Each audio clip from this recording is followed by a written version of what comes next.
Setelah kondisi kesehatannya terus menurun dan pada Jumat 5 Juli 2023 sempat membaik, kini kondisi Hajah Kanut, 77 tahun, kembali ngedrop bahkan tidak sadarkan diri lantaran mendapat somasi dari anaknya terkait laporan sang anak di Polda Sumsel.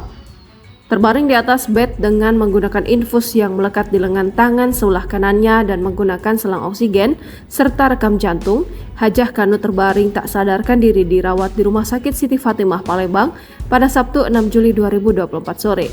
Kuasa hukum dari Hajah Kanut yakni Muhammad Novel Suwa dari LBH Bima Sakti mengatakan pada Jumat 5 Juni 2024 kondisi kliennya Hajah Kanut membaik karena lewat dari masa kritisnya.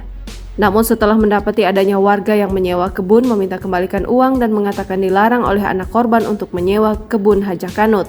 Hal ini juga diketahui Novel berdasarkan surat somasi yang diberikan anak korban kepada penyewa yang menyebabkan lahan Hajah Kanut.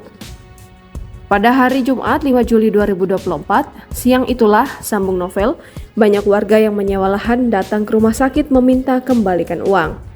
Novel juga membeberkan padahal uang dari menyewakan lahan tersebut merupakan untuk berobat Hajah Kanut ke rumah sakit.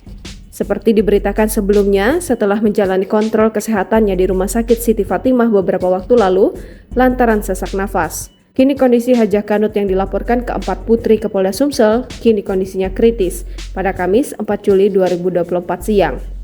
Lemah tertidur diranjang dengan kondisi tangan diinfus dan dibantu selang oksigen di hidungnya. Kini Hajah Kanut hanya ditunggu oleh putra sulungnya. Novel mengatakan kondisi kesehatan kliennya terus menurun dan mengalami kritis. Ini lantaran karena terus didesak oleh keempat putrinya untuk membagi harta waris peninggalan suami Hajah Kanut, yakni almarhum Haji Matang yang telah meninggal dunia di tahun 2017 silam. Terlebih lagi, usai keempat putrinya dengan didampingi kuasa hukumnya, mengklaim selama kurun waktu 8 tahun pasca meninggalnya Haji Matang, tidak pernah diajak untuk membicarakan perihal pembagian hak waris.